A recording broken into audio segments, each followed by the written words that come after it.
It is, as always, a pleasure to receive the Prime Minister here at the State Department in Washington. Qatar has been an exceptional partner for the United States, and today we'll be having our strategic dialogue, going through the many issues that we're working on together, both on a bilateral basis, a regional basis, and a global basis.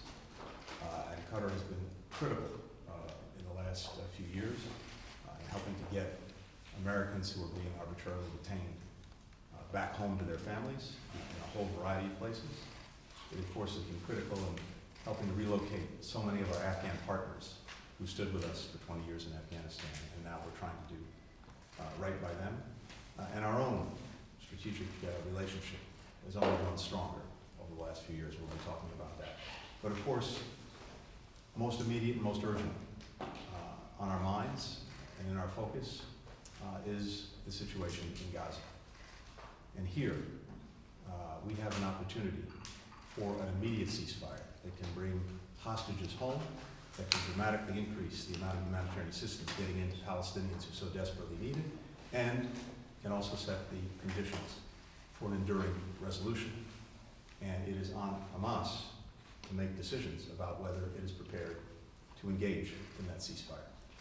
But throughout, including the original ceasefire that we were able to achieve last year that brought hostages home and created a week's quiet, humanitarian assistance doubling during that time, Qatar played, along with Egypt, the critical role in getting us to that point, and it continues to do so now, and I'm grateful for that on behalf of the United States. It's also urgent, irrespective of ceasefire, to dramatically increase the humanitarian assistance that's getting to people inside of Gaza.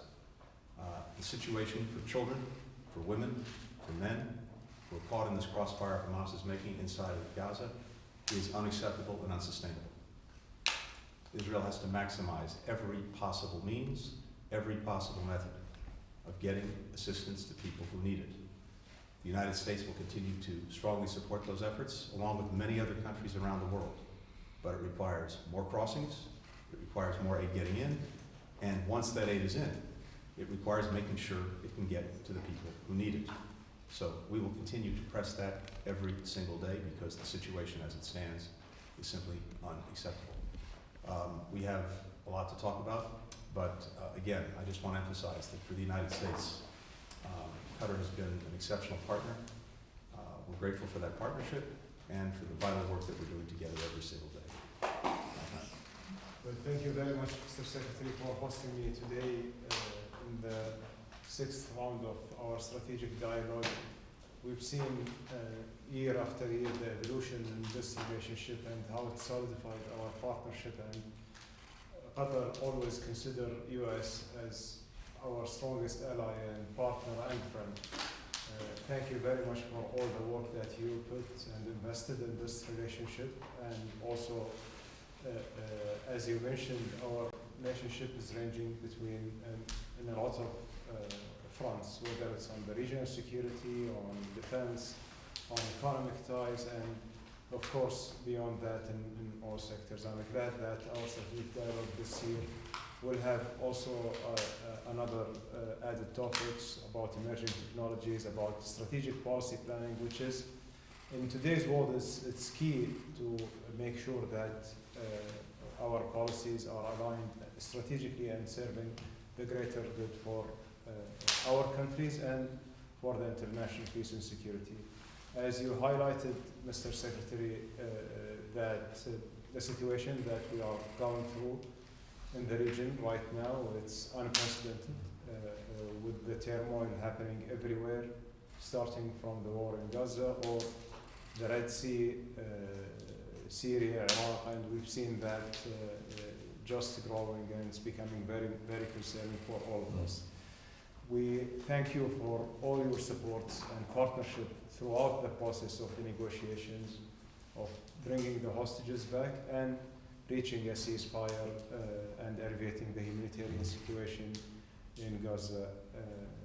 I just wanted to reiterate in front of you, Mr. Secretary, Qatar, United States, and our partners will be always persistent to make sure that this deal happens, despite whoever is trying to undermine the efforts of bringing peace. We want to bring peace.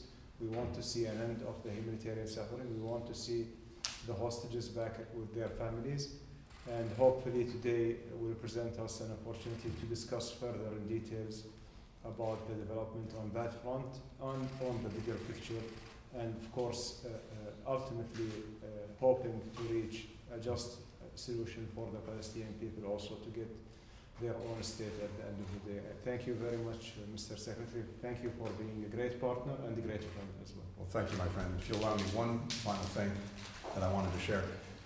We've also seen, again, virtually every single day, attacks by the Houthis on shipping in the Red Sea. A ship that they attacked has now sunk to the bottom, and the result of that is that there's a huge fuel spill from that ship. So that's creating a potential environmental disaster. At the same time, we've seen the Houthis attack ships that are bringing food, grains, to the people of Yemen, the very people that the Houthis purport to, in some fashion, represent. And of course, it's had a dramatic impact on shipping around the world.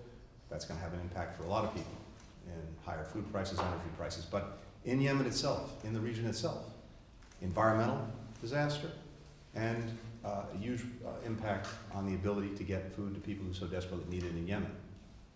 So if the Houthis care at all about their own standing, their own reputation, the way in which they're seen by the world, they will stop these attacks and stop the terrible damage that it's doing to people in the region, people in Yemen, people around the world. Thank you.